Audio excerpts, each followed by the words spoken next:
युवाओं के लिए प्रेरणादायक कहानी। दोस्तों, एक बड़ा ही अच्छा और नेक दिल का राजा हुआ करता था। इस राजा के राज्य में हर कोई बेहद खुशी था। राजा को एक राजकुमारी थी, लेकिन उसको कोई पुत्र नहीं था। जब राजा की उम्र होने लगी तो उसे दो चिंताएं सताने लगी। पहली, राजकुमारी के लिए योग्य वर की तलाश कैसे की जाए, और दूसरी, राजा के जाने के बाद इस राज्य को कौन संभालेगा। इन चिंताओं से मुक्ति पाने के लिए राजा ने अपने राज्य में अपने कुलगुरु को बुलाया और सारी समस्याएं उन्हें बताई। बोला कि अब मैं क्या करूं। कुलगुरु ने राजा से कहा कि इन दोनों समस्याओं का हल एक ही है। तुम राजकुमारी का विवाह एक योग्य वर से कर दो और उसी से उस राज्य को सौंप दो। गुरु ने कहा, योग्य वर तलाश करने के लिए ज़्यादा कुछ करने की आवश्यकता नहीं है। तुम ऐसे सभी युवाओं को अपने राज्य में स्वयंवर के लिए बुलाओ और जो तुम्हारे हिसाब से राजकुमारी के लिए अच्छे रहेंगे, लेकिन स्वयंवर से पहले उन सभी को अपने महल में भोजन कराओ।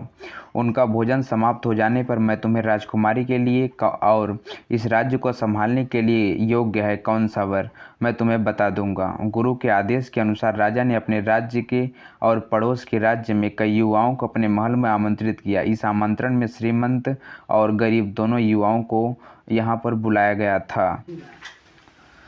सभी को राजमहल में खाना खिलाने के लिए बिठाया गया। कुल युग उस वक्त वहीं पर हाजिर थे और सभी युवाओं को बड़े ध्यान से देख रहे थे। आखिर में उन्होंने एक युवा को राजा के समक्ष हाजिर करते हुए कहा कि राजन, यह दुआ आपकी बेटी और आपके राज्य दोनों के लिए अति योग्य है।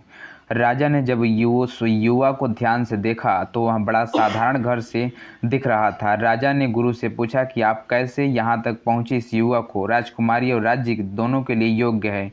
तब गुरु ने राजा को बताया कि सब लोग भोजन कर रहे थे, जब ज़्यादातर युवाओं या तो ज़रूरत से ज़्यादा खाना खा लिया था या फिर जितना लिया था पूरी तरह से खाया नहीं था। बस यही युवा था जिसने अपने थाली में अन्न का एक भी कण नहीं छोड़ा। गुरु की बात सुनकर राजा को यह समझ में नहीं आया था कि केवल खाना पूरी तरह से खाने पर कोई राज्य संभालने के लिए योग्य कैसे साबित हो सकता है। राजा के चेहरे को पढ़कर गुरु को यह पता चला कि राजा के मन में अभी भी शंका बची हुई है। जब गुरु ने राजा से कहा, तुम्हारे मन में शंका पूरी तरह समाप्त हो जाएगी तब इस युवा को आप योग्य घोषित करेंगे। राजा ने युवा से पूछा, तुमने अपनी थाली का एक एक कण क्यों खा लिया था? क्या तुम्हें बहुत ज़्यादा भूख लगी थी? युवा ने राजा के प्रश्न का उत्तर देते हुए कहा, महाराज, ऐसा नहीं है। इसके पीछे 3 कारण हैं जिसकी वजह से मैं ऐसा करता हूँ। जैसे कि आप देख रहे हैं, मैं बहुत ही साधारण परिवार चाहता हूँ। जब तक सब परिवार घर पर खाना खाने बैठते हैं तो हम सब परोसा गया अन्न का हर दाना अच्छी तरह से खा लेते हैं।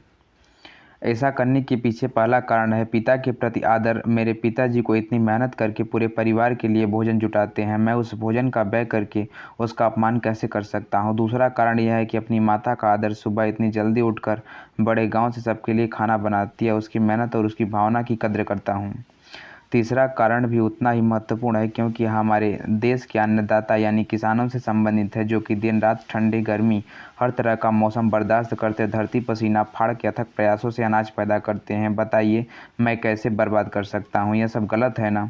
राजा उस युवक के विचार सुनकर बहुत खुश हो गए और उन्हें 1% भी शंका नहीं रही। उन्होंने खुशी खुशी उस युवक से अपनी राजकुमारी की शादी करवा दी। कुछ समय बाद अपना राजपाट भी उसे सौंप दिया, जो उसने बहुत अच्छे से संभाला। दोस्तों, हम जब सब किसी व्यक्ति को परखना और उसके बारे में कोई राय बतानी हो तो सबसे पहले उसका व्यवहार देखना चाहिए, क्योंकि आचार वैसा ही होता है जैसे लोगों के विचार होते हैं। दोस्तों, ये कहानी कैसी लगी कमेंट बॉक्स में ज़रूर बताएं।